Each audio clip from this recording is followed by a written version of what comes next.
नमस्कार दोस्तों, आज लोकतंत्र के उस सबसे बड़े और काले तहखाने का दरवाजा खुलने जा रहा है जिसकी बदबू से पूरी भारतीय राजनीति सड़ रही है। आज इस वीडियो में आप जो देखने और सुनने वाले हैं उसने बाबा साहेब डॉक्टर भीमराव अंबेडकर के सपनों को, मान्यवर कांशीराम के संघर्षों को और इस देश के करोड़ों शोषितों, वंचितों और दलितों की उम्मीदों को सरेआम बाजार में नीलाम कर दिया है। क्या आपने कभी सोचा है कि रात दिन चिलचिलाती धूप में भूखे पेट रहकर जो गरीब कार्यकर्ता पार्टी का झंडा उठाता है, जो अपनी चप्पलें घिस देता है, चुनाव आने पर उसकी औकात शून्य क्यों हो जाती है? क्यों एक गरीब का बेटा, एक ईमानदार कार्यकर्ता कभी विधानसभा या संसद की सीढ़ियां नहीं चढ़ पाता? क्योंकि लोकतंत्र के ठेकेदारों ने बंद कमरों के भीतर नोटों की गड्डियों के बदले टिकटों की मंडी सजा रखी है। दैनिक भास्कर के एक जांबाज रिपोर्टर ने अपनी जान जोखिम में डालकर एक ऐसा खुफिया कैमरा ऑपरेशन अंजाम दिया है जिसने बहुजन समाज पार्टी यानी बीएसपी के सबसे बड़े किले को ढहा दिया है। एक ऐसा वीडियो सोशल मीडिया पर आग की तरह फैल चुका है जिसने बहन जी के पैरों के नीचे से जमीन खिसका दी है और उनके अंधभक्तों के बीच ऐसा हाहाकार मचाया है कि कोई मुंह दिखाने के लायक नहीं बचा है। आज हम इस वीडियो में उस स्टिंग ऑपरेशन की एक एक परत खोलेंगे, बंद कमरों के भीतर हुई करोड़ों की उस नग्न डील का पूरा सच आपके सामने रखेंगे जिसे देखकर आपका खून खौल उठेगा। अगर आप भी मानते हैं कि राजनीति में इस तरह की गद्दारी करने वालों का पर्दाफाश होना चाहिए तो इस वीडियो को अभी के अभी लाइक कर दीजिए, चैनल को सब्सक्राइब करके बेल आइकन दबा लीजिए और कमेंट में अपनी राय लिखना मत भूलिएगा। इस वीडियो को अंत तक जरूर देखिएगा क्योंकि आज जो सच बाहर आने वाला है वो भारतीय राजनीति के इतिहास में पहले कभी नहीं आया। ये कहानी शुरू होती है एक साधारण से दिखने वाले इंसान से जो असल में दैनिक भास्कर का एक खोजी पत्रकार था। उसने अपने हाथ में कलम नहीं बल्कि अपनी छाती पर एक ऐसा हिडन कैमरा छिपा रखा था जो सत्ता के गलियारों में चल रहे महापाप को रिकॉर्ड करने वाला था। वो पत्रकार किसी आम दफ्तर में नहीं गया, उसने सीधे बहुजन समाज पार्टी के उस कोर नेटवर्क में घुसपैठ की जहां बाहरी दुनिया का कोई भी इंसान भटक भी नहीं सकता। इस रिपोर्टर ने कोई जल्दबाजी नहीं की।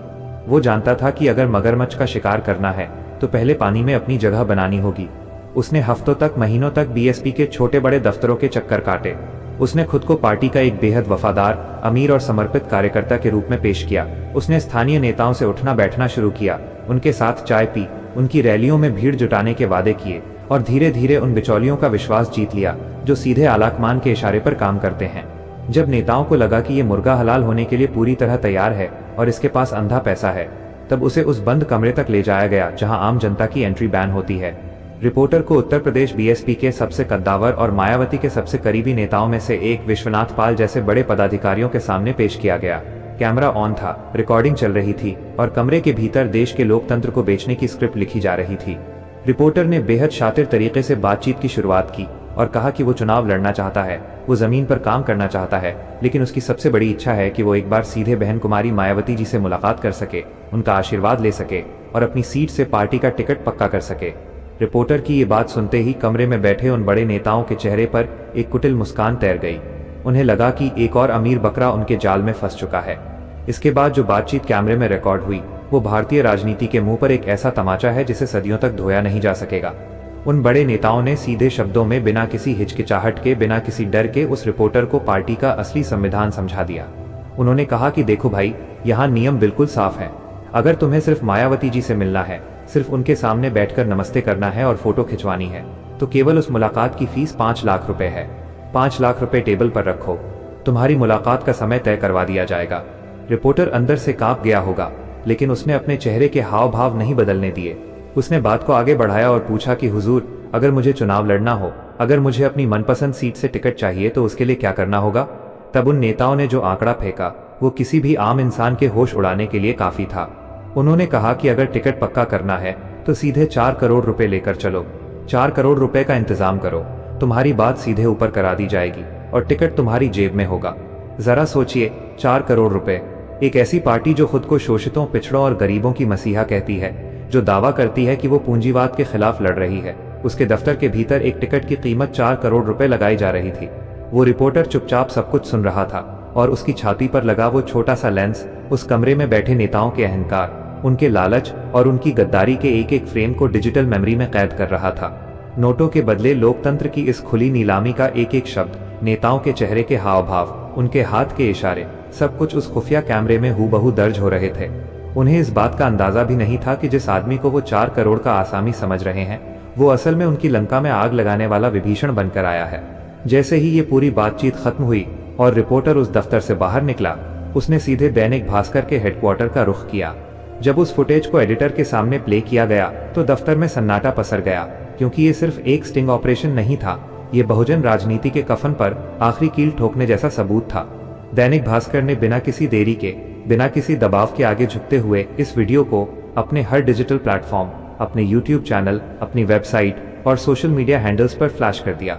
वीडियो का इंटरनेट पर आना था कि पूरे देश में एक ऐसा भूचाल आ गया जिसकी कल्पना शायद मायावती और उनके सिपह सालारों ने अपने बुरे से बुरे सपने में भी नहीं की होगी। वीडियो देखते ही देखते जंगल की आग की तरह व्हाट्सएप ग्रुप्स, एक्स, फेसबुक और हर न्यूज चैनल की स्क्रीन पर तैरने लगा। जिन कार्यकर्ताओं ने कल रात तक पार्टी के लिए नारे लगाए थे, जिन्होंने अपनी पूरी जवानी बीएसपी के झंडे को बुलंद करने में लगा दी थी, जब उन्होंने अपने नेताओं को 4 करोड़ रुपए में टिकट बेचते और 5 लाख रुपए सिर्फ मुलाकात के नाम पर मांगते देखा, तो उनके पैरों के नीचे से जमीन खिसक गई।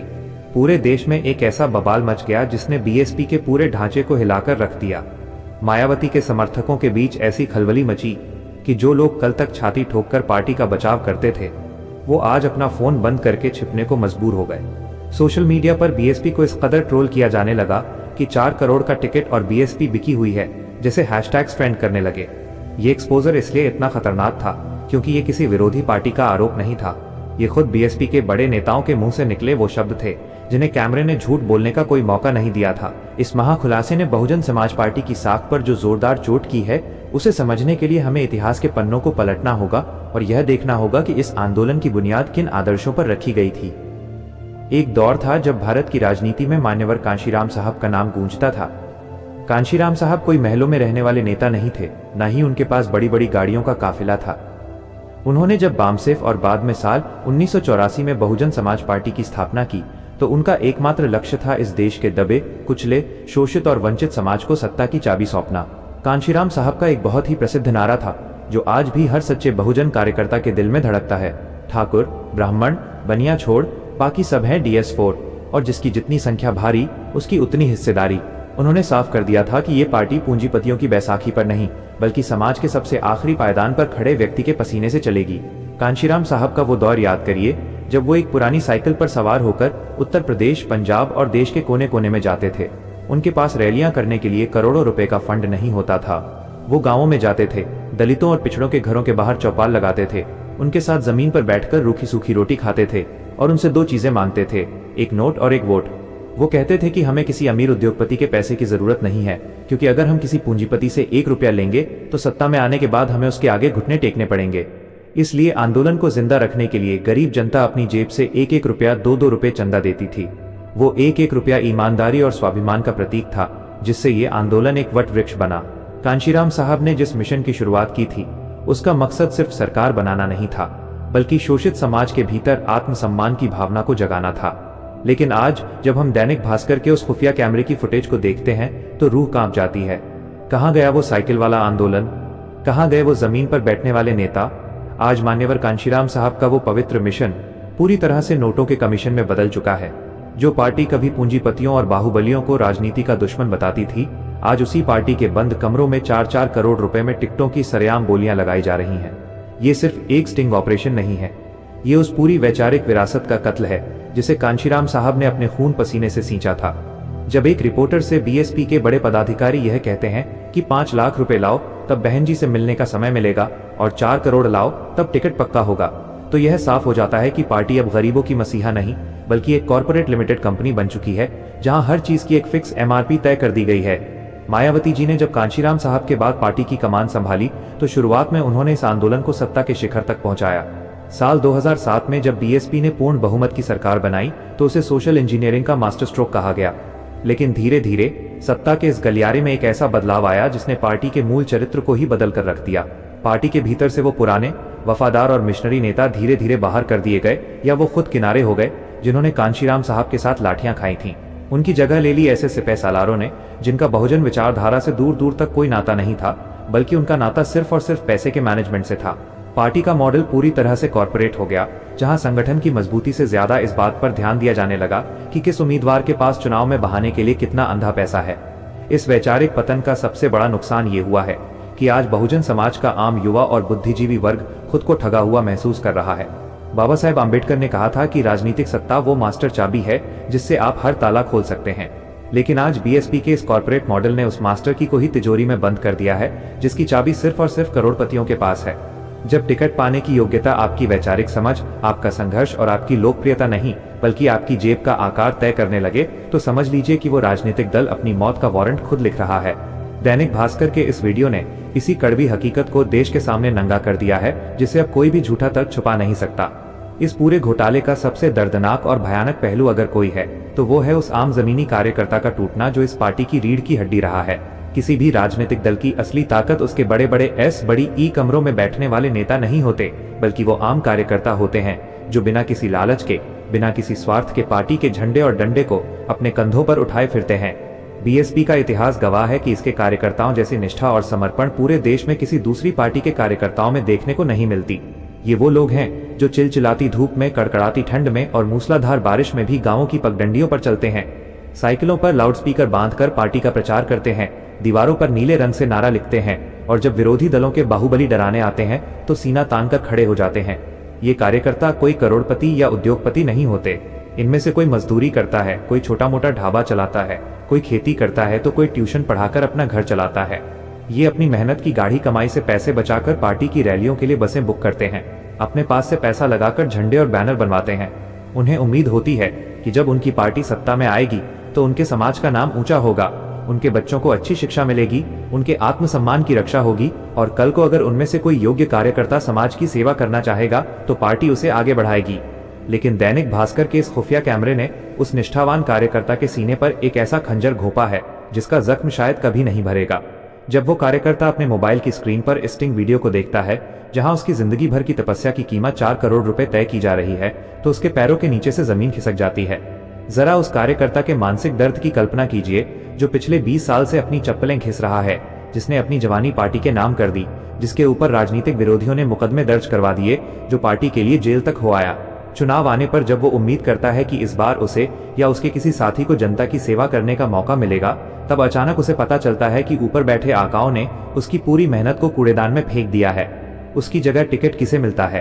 किसी ऐसे बड़े बिल्डर, शराब माफिया, बाहुबली या पूंजीपति को जिसका बहुजन आंदोलन के ब अक्षर से भी कोई लेना देना नहीं होता। वो आदमी चुनाव से ठीक 2 दिन पहले 4 करोड़ रुपए की सूटकेस लेकर बीएसपी दफ्तर आता है, बंद कमरे में डील पक्की करता है, 5 लाख रुपए सिर्फ पैर छूने के नाम पर चढ़ाता है और अगले दिन नीले रंग का पटका पहनकर पार्टी का आधिकारिक उम्मीदवार बन जाता है।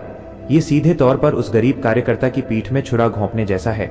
ये व्यवस्था चीख चीख कर कह रही है कि ऐ आम कार्यकर्ता, तुम सिर्फ दरियां बिछाने के लिए बने हो, तुम सिर्फ रैलियों में भीड़ जुटाने के लिए बने हो, तुम सिर्फ हमारे नाम के जयकारे लगाने और पुलिस की लाठियां खाने के लिए बने हो। जब मलाई खाने का वक्त आएगा, जब सत्ता की कुर्सी पर बैठने का वक्त आएगा, तब तुम्हारी कोई औकात नहीं होगी, क्योंकि तुम्हारी जेब में 4 करोड़ रुपए नहीं है। इस कड़वी हकीकत ने बीएसपी के भीतर एक ऐसा आंतरिक विद्रोह और हताशा पैदा कर दी है जिसे अब संभालना नामुमकिन होता जा रहा है। यही वजह है कि इस वीडियो के आने के बाद सबसे ज्यादा गुस्सा और आक्रोश किसी विरोधी दल के नेताओं में नहीं, बल्कि खुद बीएसपी के उन वफादार समर्थकों और कार्यकर्ताओं में देखा जा रहा है जो खुद को ठगा हुआ महसूस कर रहे हैं। उन्हें समझ आ गया है कि जिस आंदोलन को वो अपना मानकर लड़ रहे थे, उसे कुछ लोगों ने अपनी निजी जागीर और उगाही का धंधा बना लिया है। जैसे ही दैनिक भास्कर के इस खुफिया कैमरे की फुटेज इंटरनेट की दुनिया में अपलोड हुई, वैसे ही पूरे देश के राजनीतिक गलियारों में एक ऐसा डिजिटल विस्फोट हुआ जिसने बहुजन समाज पार्टी की सोशल मीडिया पर बची कुची साख को भी मटियामेट कर दिया। एक्स, यूट्यूब, फेसबुक और व्हाट्सएप के हर ग्रुप में सिर्फ और सिर्फ इसी स्टिंग ऑपरेशन की चर्चा होने लगी। जिन लोगों ने कल तक बहुजन आंदोलन के नाम पर पार्टी की हर गलती का बचाव किया था, वे आज इस अकाट्य वीडियो एविडेंस के सामने पूरी तरह निरुत्तर हो गए। सोशल मीडिया पर मीम्स की बाढ़ आ गई, जहां बीएसपी के चुनावी सिंबल से लेकर उनके बड़े नेताओं की तस्वीरों को नोटों की गड्डियों के साथ जोड़कर ट्रोल किया जाने लगा। करोड़पति मसीहा, सूटकेस वाली पार्टी और 4 करोड़ का टिकट जैसे हैशटैग्स टॉप ट्रेंड्स में शामिल हो गए। ये ट्रोलिंग सिर्फ विरोधियों की तरफ से नहीं थी, बल्कि इसमें सबसे ज्यादा तीखे सवाल और कड़वे कमेंट्स उन युवाओं की तरफ से आ रहे थे जो खुद को अम्बेडकरवादी और बहुजन विचारधारा का रक्षक मानते हैं।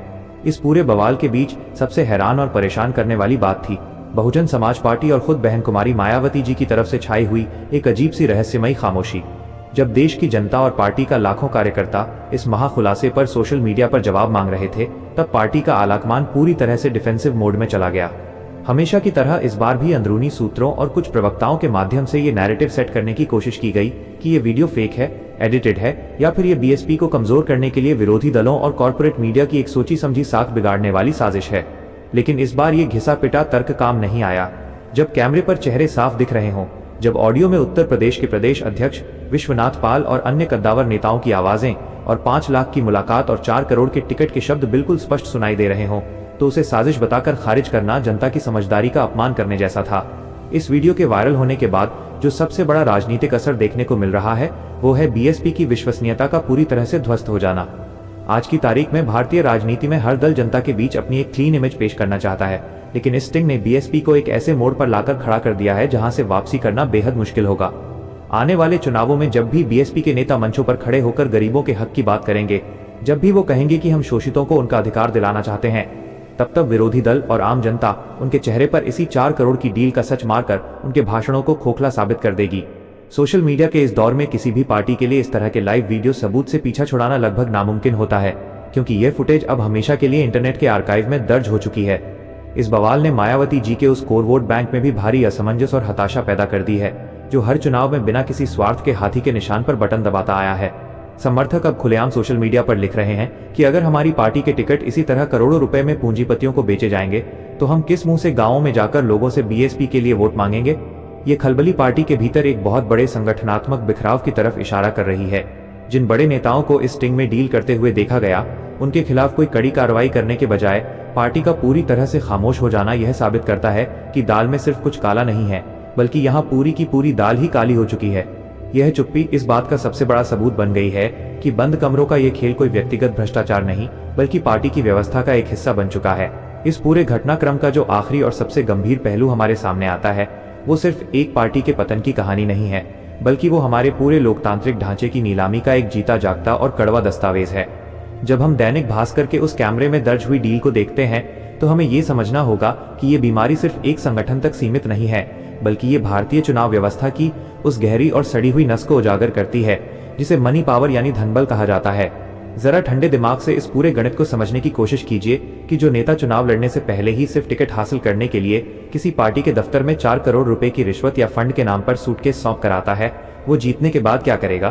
क्या वो आपके बच्चों के लिए स्कूल बनवाएगा? क्या वो आपके इलाके के अस्पतालों को सुधारेगा?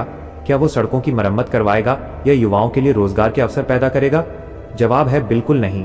जो व्यक्ति 4 करोड़ रुपए का निवेश करके राजनीति के इस बाजार में उतर रहा है, उसका पहला और एकमात्र मकसद होगा कि वो सत्ता की कुर्सी पर बैठते ही सबसे पहले अपने उन 4 करोड़ रुपए को 40 करोड़ रुपए के मुनाफे में तब्दील करे।